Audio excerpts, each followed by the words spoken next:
Assalamualaikum warahmatullahi wabarakatuh. Kenalkan, saya Anita dari PAUD Arayan, Parung, Bogor. PAUD Arayan berada di pinggiran kota Bogor. Antara Bogor, Tangerang Selatan, Depok itu jaraknya hampir sama. Kondisi di PAUD Arayan tersendiri itu adalah lebih kepada Betawi pinggiran, tetapi secara geografis masuk kepada Sunda, pada Bogor.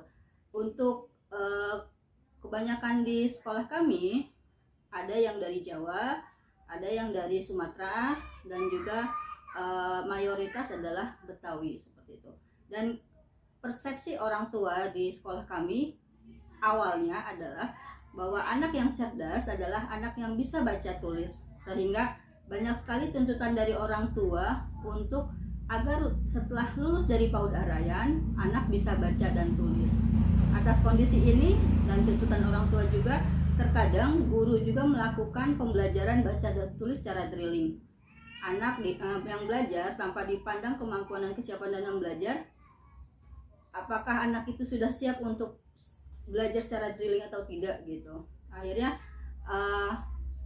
bagi anak-anak yang sudah siap untuk mengikuti pembelajaran secara drilling, anak-anak sangat menikmati. Tetapi bagi yang belum siap, kadang-kadang memiliki sikap acuh, terus kadang-kadang membuat ulah, bahkan suka mengganggu temannya.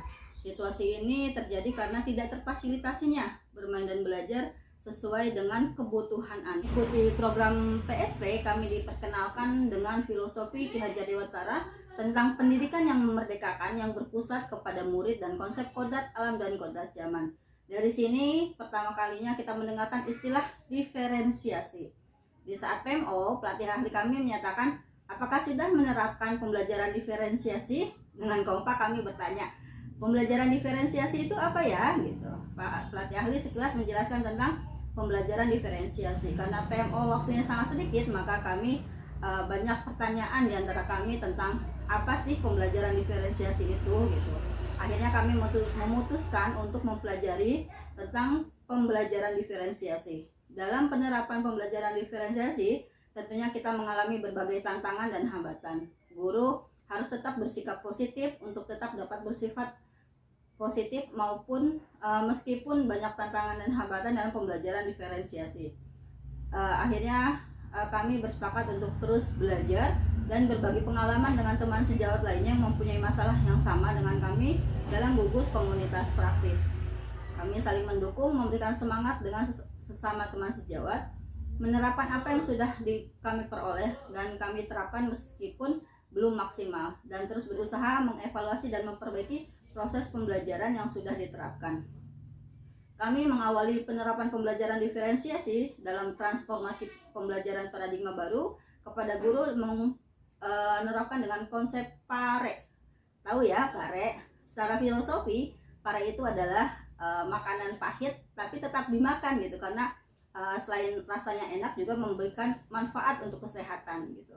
Tetapi PARE yang dimaksud di sini adalah F-nya ada 4. 4-nya itu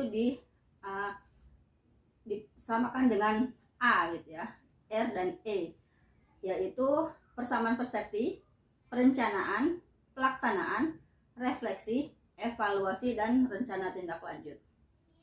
Dalam persamaan persepsi, kami meyakini bahwa yang pertama adalah setiap anak adalah unik dan pembelajaran yang kita angkat harus memerdekakan murid.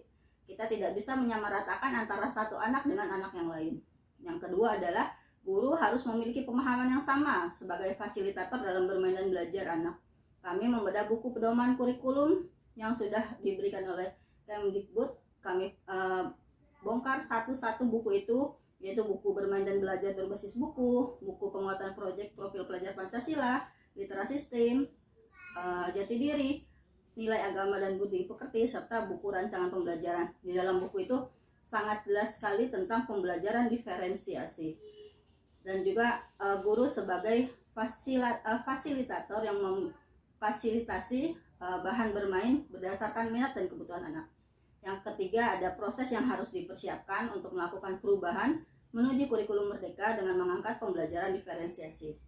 Yang keempat, sikap guru dalam menghadapi karakter siswa yang berbeda-beda adalah dengan menyampaikan apa yang ada di pikiran dengan cara interaksi yang baik dan tidak melukai hati anak-anak.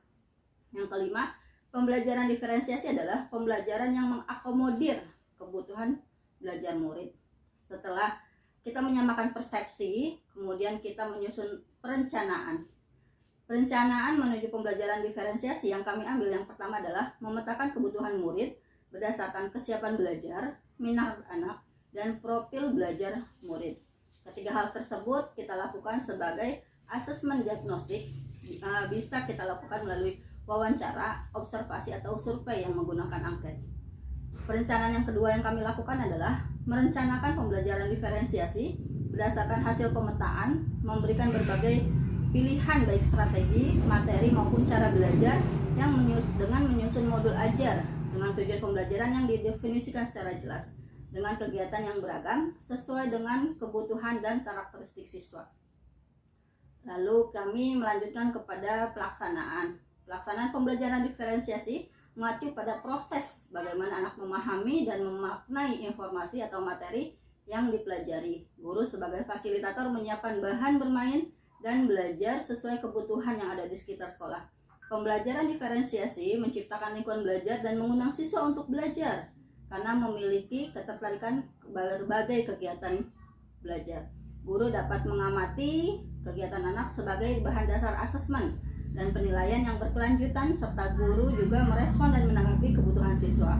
Guru memberikan keleluasaan kepada anak untuk berinteraksi dalam stimulasi dan pematik yang sudah disiapkan guru. Pada pelaksanaannya ada 3 strategi diferensiasi, yaitu yang pertama strategi diferensiasi konten, diferensiasi proses, dan diferensiasi produk. Diferensiasi konten itu adalah konten yang apa yang akan kita ajarkan kepada siswa. Konten dapat dibedakan menjadi tanggapan terhadap sikap, minat, dan profil belajar siswa maupun kombinasi dari ketiganya. Guru perlu menyediakan bahan dan alat sesuai dengan kebutuhan belajar siswa.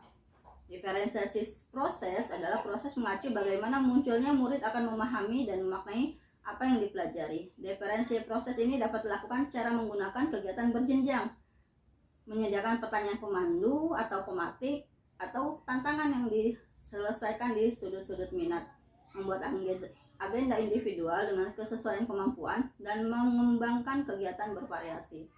Yang ketiga adalah diferensiasi produk. Produk adalah hasil pekerjaan atau unjuk kerja yang dibuat oleh siswa.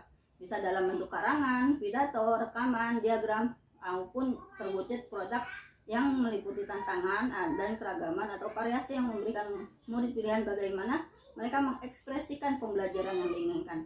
Indah bukan pembelajaran diferensiasi? Setelah pelaksanaan, kami melakukan refleksi. Refleksi ini bisa dilakukan per harian untuk murid, ya.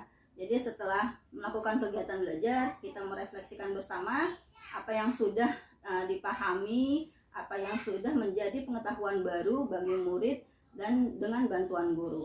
Dan kami juga melakukan refleksi mingguan dan bulanan antara guru dan kepala sekolah.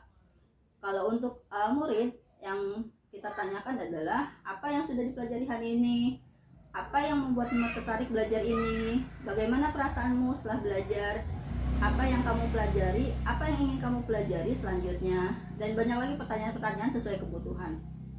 Sedangkan refleksi yang kita lakukan untuk guru adalah hal baik apa yang dilakukan minggu ini atau bulan ini, tergantung apakah kita refleksi di saat mingguan atau bulanan.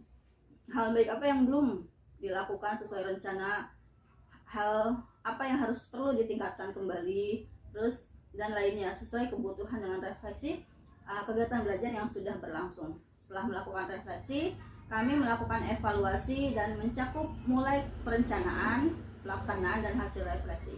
Evaluasi ini dilakukan untuk peningkatan yang sudah berjalan dengan baik dan membenahi yang belum berjalan dengan baik. Untuk memenuhi yang belum baiknya, kita tuangkan ke dalam rencana tindak lanjut yang kita targetkan dalam 1 bulan. Jadi setiap hari Jumat itu kami melakukan refleksi dan juga evaluasi, dan begitu juga setiap di awal bulan kami melakukan refleksi dan evaluasi, dan terus berlanjut dari bulan ke bulan. Strategi yang kami pakai dalam pembelajaran diferensiasi, yaitu persamaan persepsi, perencanaan, pelaksanaan, refleksi, evaluasi, dan tindak lanjut. Dan ini adalah pembelajaran diferensiasi yang sudah kami lakukan, baik berupa proyek maupun belajar dan bermain berbasis buku yang memfasilitasi anak belajar sesuai kebutuhan dan kemauannya. Alhamdulillah, terima kasih PSP. Berkat PSP, transformasi pendidikan kami menuju PAUD berkualitas terjadi. Dan dengan adanya kami menjadi PSP, para pemangku kepentingan mendatangi kami. Terima kasih, semoga menginspirasi, terus bergerak, menggerak, dan menggerak.